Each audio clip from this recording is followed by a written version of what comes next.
Hi, everybody. Yes, there's really a lot of good news, and I'm going to try and cover some of that for you. But it's complicated good news, so you're going to have to bear with me as we try to get through what we can and we cannot conclude from some of the things that we're seeing now. By the way, the title of my talk was Clinical Trials for Lupus, Who Me?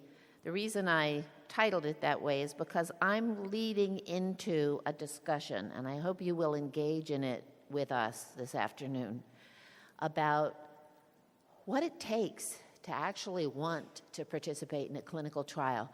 And just so you know that I'm not some person at a podium who doesn't know anything about being a scared patient, I had cancer about 12 years ago. And I was literally sitting on an exam table with half my clothes off, and somebody shoved a big legal-looking document under my nose and said, "Sign here."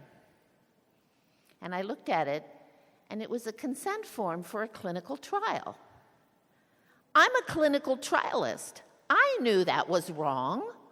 So I said, just a minute. I got to read this thing first. Well, eventually I read it, and I signed up for the clinical trial, and then I said, bring me your principal investigator because I'm going to scream at him. What is he doing to his patients?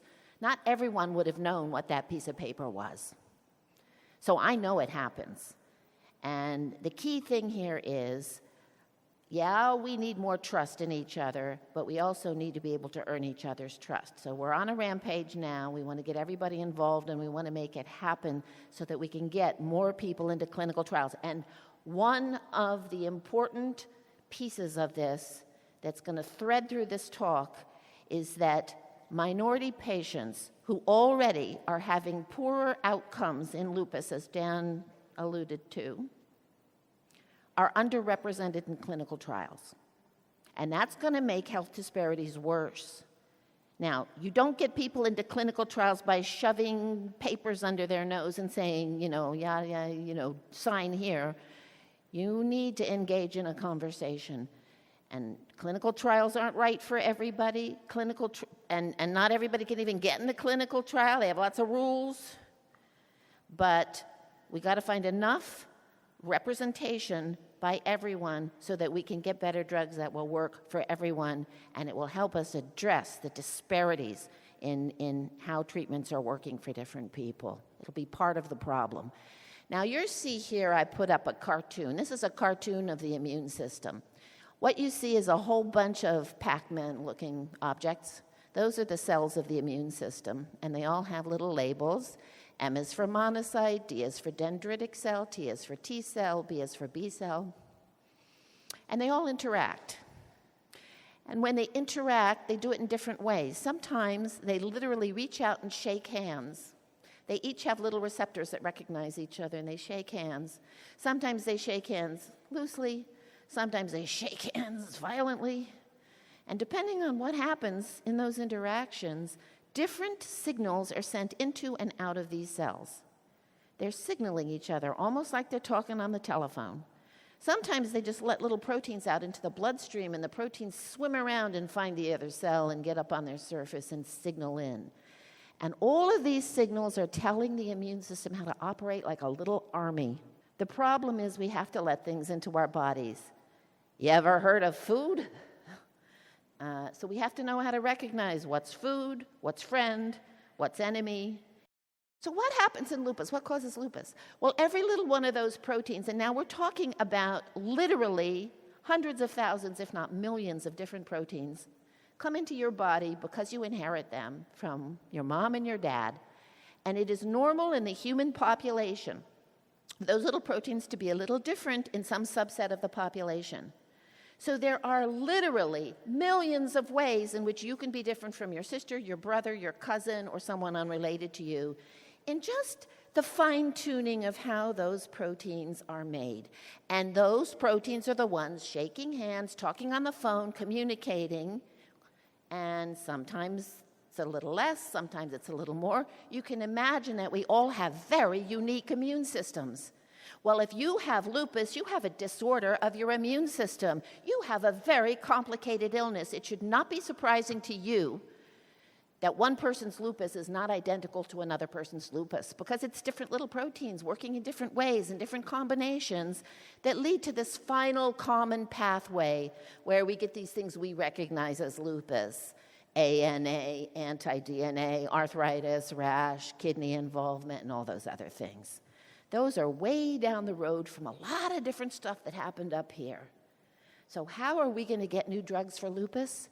We are going to have to figure each person out individually and put them into the kind of a grouping of who would be good for drug A, who would be good for drug B, who would be good for drug C, and maybe there's somebody who needs drug A and C. Now, do you know how we do that right now? We guess. Did you know we have the technology to stop guessing and start doing it right? We do. Anybody who knows me knows what's missing. What's missing? Money. If we had the money, we have the technology already. We could do this thing. Here's the good news. Want to know the good news? See all those companies? They're all developing drugs for lupus right now. They're all in clinical trials for lupus, every one of them. And there's more coming. I was talking to some companies today. New drugs are coming. And these drugs are very sophisticated. They target one little protein here, one little protein there, one way in which there's an interaction between two proteins. And these companies are very aware about what needs to be done. And it's complicated and it won't come fast, but they're making the investment into trying to subset the patients with lupus into who ought to even try the drug. After you try the drug, how do we figure out how best to dose it for you, right? And what other drugs should be used with it and not used with it? And it's horribly complicated. We have the technology, and all those companies are trying to make it happen, and they're investing that wonderful thing that we need, money. And it's happening. I don't mean to stand up here and say the world is perfect and your Savior is at hand, because that's not how it works, as you well know. We tried that 2 years ago. That didn't work out so well. But I will say this. There's stuff happening, and it's true, and it's real, and you can have a whole lot of hope from that. Meanwhile, back at the ranch, this was 10 years ago, and we ought to really redo it, because I'd love to know if it's changed, but talking to people I know, I doubt it. Patients are not really satisfied with the treatment that they're getting today for lupus. And so this is a little survey that was done by the LFA and Lupus Europe working together, which we need to do more of, and we need to do this survey again for sure. But basically, if you go to the third from the end, about 82% of patients say that the treatment that they're taking affects their activities of daily life. In other words, the side effects are causing trouble just like the disease is. And 51.2% of patients with lupus were on steroids at that time. Since Dan broke the ice and people seem to be willing to raise your hands, how many people here have lupus or willing to say so? And now put your hand down if you are, no, keep it up. Put your hand down if you are not on steroids. 51 looks good. Okay. Now, when you're developing treatments for lupus, we have to think about several things. And this is what a person who wants to think about being in a clinical trial needs to think about also. If you go in a clinical trial, you're going to have some risks. Of course, if you just sit there on the table and take whatever medicine your doctor prescribes, which very little is known about and hasn't gone through a whole testing process, you got some risks too. So we're going to weigh our risks. My doctor's experienced. My doctor knows a lot about these drugs. Here's a clinical trial. I'm going to read this long consent form and try to figure out what they know about it and what my risks might be. But there are two risks. One is the risk that you'll flare, and the other is the risk that this drug will cause you side effects. It's really true no matter when you start a new drug, but it's a really particular risk to think about when you're thinking, do I want to sign a consent form to be in a clinical trial? Of course, everybody knows if you sign a consent form to be in a clinical trial, you're now in jail and you can't get out, right? You have to do the trial, right? Is that right? No, good. It's not right. You can leave the next minute. Okay. Sorry. So how are we going to get to where we need to get? And what are we going to get out of these clinical trials? In the far future, this is going to be solved very early on in the course of what we're doing with genetics. We have the technology to figure out right now, looking at someone's genes, whether that person would be a good candidate for a certain drug. Now, there are two ways to look at genes. One way to look at genes is to look at how the gene is constructed. That's what you're inheriting from your mom or your dad. What is that blueprint actually instructing the body to do to make proteins? A gene is just a blueprint for your proteins. So what's it got in it? What does it say there? Can we read it? That's one kind of genetics. Another kind of genetics is how much of that gene is coming out of the cell to make proteins. And we have all kinds of things going on in our body to say, don't make so much of that protein. Oh, make more of that protein. And all those signals going in and out of the cells I was talking about are actually having an impact on that. So we call that gene expression.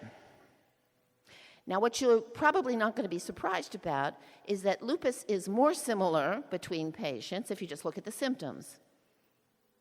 It's not very similar at all if you look at the genetics in terms of which genes did you inherit. But in between there is called gene expression, and what it turns out is that it's in between similar. It's a little more similar than genetics is to look at gene expression. And so gene expression is probably where we're going to go to try to pick a drug for our patients in the future. You're a patient X because your gene expression can change over time. If you're on a background treatment of 10 milligrams of prednisone and 400 milligrams of Plaquenil or hydroxychloroquine, your gene expression may be different than it was when you weren't taking them. So if I'm going to add on a new drug, I can't select it based on what you were born with. I got to select it based on where you are now when you're on these different drugs. I hope that makes sense to everybody. So genetics is going to change treatment strategies because we're going to know what we're doing a whole lot better than we do by going, well, I have a lot of experience with, Imuran or azathioprine. I have a lot of experience with it. It works for about 40% of my patients, so I'm going to try it on you. Great. I have a 40% chance. Okay. But can't you do a fancy blood test like they have in the movies and tell me what drug really is right for me right now?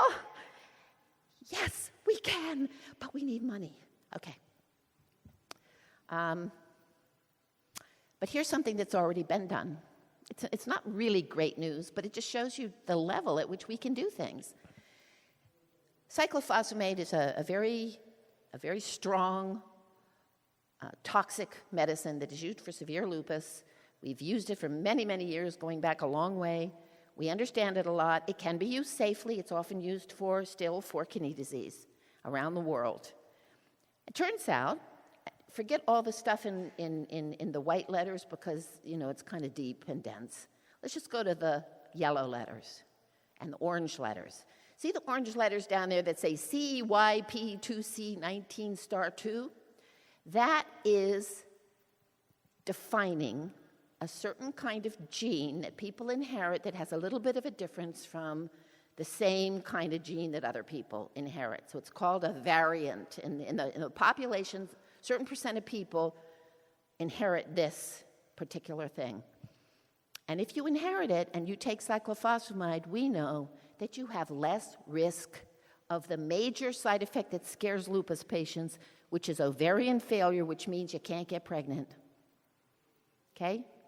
You have less risk if you have this gene, and we know that, and we could test you for that. We could test you for that tomorrow. But on the other hand, it turns out, they found out, that it doesn't work as well in those patients either. So if you were depending on cyclophosphamide to save your kidneys, and you found out it was a little safer in terms of whether you could get pregnant later, the bad news is it doesn't work as well for those patients as for other patients. But at least we know that now. And that's the level at which we have the technology. Here it is, folks. That's the level at which we have the technology today to do this for all of our patients and all of the drugs. And I think if there were no more wars, we'd have the money too. Now, what about people from different races? People from different races do not have the same results as people from other races. So let's talk about lupus and people who are of African descent. We know that lupus is more common in people of African descent than other races. People of African descent are often younger at diagnosis. People of African descent have more severe skin disease called discoid lupus, and they are more likely to get kidney involvement. If you do a cross-sectional study of your lupus patients and you give scores for how much flare there is going on, people of African descent have higher scores, more flares. And there's also higher numbers of certain kinds of antibodies that are associated with lupus, and there they are, anti-SM, RNP, and COO, okay? Those are signs that lupus is more severe generally in that population of people. How many people here think that means that's going to be true for everyone of African descent? Do not raise your hands. Good. Because when you do these studies, you're going, oh, you're more likely, you're more this, you're more that. If I were a person of African descent, I would be hopping mad, and I'd say, how about me? What is it for me? What's my risk? And we have the technology to do that too. Nevertheless, we do think about race a little bit when we take care of our patients because we don't have access to all of these tests right now. And so, for example, we know that there was a trial of CellCept, or mycophenolate, MMF, CellCept, okay, in people with kidney involvement. And if you looked at all of the patients, cyclophosphamide, that real toxic one that only a few people seem to be spared the risk for losing their ability to get pregnant, and also it doesn't work as well for them, we know all that. It worked about the same as MMF in kidney disease, overall in the population. That's over on the left of this slide. But if you looked at what it says other, I don't know what other means, but it was primarily people of African descent. They were not Caucasian, they were not Asian. Primarily people of African descent. It looked like, in the orange, MMF was making more people better than cyclophosphamide in the blue. Now that's something to know. But remember, if 60% of people responded to MMF, that means 40% didn't. So you can't go, MMF works for people of African descent. You can only say it's more likely to work. Except it's not really more likely to work for any given individual. We need to get down to the individual level, clearly. And remember, we have the technology, and remember, we don't have the money. Okay? Just remember those two things. We have the technology, we don't have the money. And again, it doesn't mean cyclophosphamide doesn't work in people of African descent. It doesn't mean that. It worked for 38.5%. That's a lot of people. It works for a lot of people. I'm just pointing this out to you. And yet, you're a doctor, you're in your clinic, you've got your patient in front of you, you show them this information, they're all going to pick MMF, aren't they? And I would too. But I hope they're all going to then say, can you do better than that next time? Can you find me better data than this? I hope so. But we do know that at the genetic level where I'm trying to take you, there are differences between people of African descent and people of Caucasian descent. So you can see this list of genes here, and there's been association between the ones on top in lupus in people of Caucasian descent and not in people of African descent. And the ones on the bottom have been associated with lupus in the people of African descent, but not of Caucasian descent. What does that mean? Does that mean that if I'm of African descent, I can't have any of those Caucasian risk genes? People think that? It's not true. Because association is the same thing we were just looking at with the drugs. Association just means it reached statistical significance. It had that much impact in a population. We are not a population. We are individuals. And there are people of African descent who have the same gene variants as the Caucasian people, and there are people of Caucasian descent who have some of the same variants as the people of African descent. Just so you understand, we really are an admixture now. We need to get away from race. We need to get to individuals. It's got to happen, or we will not make the kind of breakthroughs for lupus that we need. However, we're not going to get there unless we get more people of all races, especially African descent, into clinical trials. so that these very sophisticated measurements can be done. And these drugs that are very promising can be properly tested. But this is just showing you that in many of the large phase 3 trials that have been done so far, the percentage of people of African descent is very low. Okay? And that means that a large segment of our population who we know may have a propensity to have some patients with severe lupus are not having drugs developed for them. And that's got to change. But that means we need volunteers, but we need empowered, knowledgeable volunteers, not people who would say yes and not scream. I screamed, I did the right thing. You need to scream if someone shoves a consent form under your nose, right? And says, sign here, right? Don't do that. So we're working on a project. It's been funded by the Office of Minority Health, Health and Human Services. So the government is actually funding this, what's left of it. And it's called Improving Recruitment of Minority Patients to Lupus Trials Through Continuing Education and Provider Support. We're working with primary care doctors and patients. And what we want to have is a two-way education program. We can educate about lupus and how it works and what's going on, but we need the patients to educate us about what they need, what it takes, how can we help, empower, and get them involved and give them the chance to participate in drug development. We need to work as a team and as a community, and that includes the primary care doctors who often are not even referring those patients into the study centers. So it's going on, and I'm going to show you a little data from a poster we have at this meeting. This is Dr. Christina Arians right here. She's running it. Very preliminary, but we asked some questions of some primary care doctors and some lupus patients. And you can see that there were 55 doctors and 32 lupus patients. Say a little bit about them. And we're looking for people of African descent. So we got 46.7%, which is better than many studies do. But we want more people. We're looking for you. We want you to participate and help us with this. And we asked a couple of very controversial questions. You know, when I grew up, I actually went in elementary school to a segregated school in Herndon, Virginia.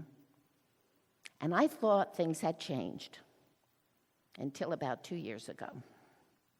And now I'm not so sure. So we're asking some pretty pointed questions to people because we're trying to figure out what's causing health disparities and why it isn't going away. So the first question we asked was kind of moving in. Does low income impact a person's ability to follow a clinical trial protocol? If you don't have much money, are you less likely to be able to come to clinic and comply with a protocol and understand what's going on and do your part? We asked primary care providers and we asked lupus patients. You can see on the left are the no's and on the right are the yeses. And then it's gradations in between. So strongly disagree is over on the left, and then maybe you disagree, and then I'm neutral, and then maybe I agree. And okay. As you can see here, lupus patients pretty much strongly disagree. They don't think that a low income would stop them from being educated. Hello, it's the 21st century. You know, we've got the internet. We've got I don't know what low. I don't even know. I don't think it takes much income to be aware of what's going on around you. And so I agree with the patients. But look at the primary care providers. They weren't really sure what they thought. A lot of them kind of agreed. If you're a low income, you couldn't be in a clinical trial. Does that mean that if a person has low income, they're not going to refer them to the study center where they can get what they need? I don't know. Okay, so that's one thing. If a doctor and patient are from two different races or backgrounds, cultural backgrounds, does it affect discussions about trials? Lupus patients were kind of neutral. They were kind of in the middle. So, more disagreed than agreed, but a whole lot of them were in the middle. Look at the doctors. They just weren't sure. but they kind of thought maybe no, okay? They were a little bit more towards no. If I'm a different race, it's fine, it's not a problem. But if the patient is more worried about it than you are, you're not communicating. So that's something we need to think about. And then you can't see the question here because I goofed and I didn't put it on, but this had to do with education. Can a person with high school education, is that going to impact their ability to be in a clinical trial? Lupus patients said no. You don't need a high school education to be in a clinical trial. And you know what? They're right. Informed consents are written on a 6th grade level for that reason. But I don't know if you've noticed this. Some people can talk in a very mature, grown-up, straight from the heart way, and they don't have to use ridiculous, long words that nobody knows what they mean. So that's how they're supposed to be written. There's work to be done on that, and I'll get to that in 1 second as I wrap up. But just keep in mind that the lupus patients are willing to say, no, you don't need a high school education to be in a trial. And you know what? The doctors pretty much agreed with them. No, they said mostly no. And yet just maybe a few more of them, or maybe a few less of them actually, were neutral. So maybe the lupus patients were just slightly less, sure than the doctors. So that's good. We have a website, and we want you all to come to it. There it is, https://empower.chrysalisllc.com. Please come to it. It's a way to, we're going to keep working on it, and we're going to put this on it. We're going to put this whole set of talks on it. But we're also going to have two-way interaction on it. And there are 2 current projects I want to call your attention to that I hope will get some of you involved. One is, we need to get input from real people about how we write these informed consents. Right now, they look like you just bought a mansion, in Beverly Hills. It's huge, long documents with all kinds of legal language in them. Even though it's written on a 6th grade level, it keeps leaking into all kinds of other words. And it repeats itself, and it goes around in circles. And my favorite is every clinical trial now has to have something that says, if you go in this trial, you could die. Well, hello, if I get in my car, I could die. So what does that mean? Just show me the data. Show me how many people have taken this drugs and how many people died. I'll work it out for myself, If you go in this trial, you could die. We need to get this back on some kind of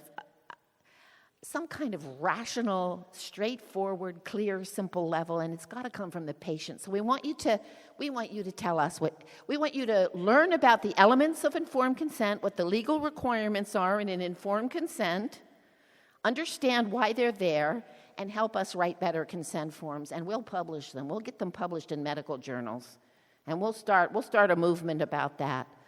So I hope you'll come to the website, and as we get that project going, you'll get involved in that. And then finally, we just want to hear from you about the actual barriers there are to trial participation. This is not restricted to people of African descent or other patients that are termed minority in the United States and maybe in the majority in many other countries. It's not restricted to you, but you are the people we are most looking for, but we really want everyone to come. So everyone come and help us with this. And that is the end of this talk.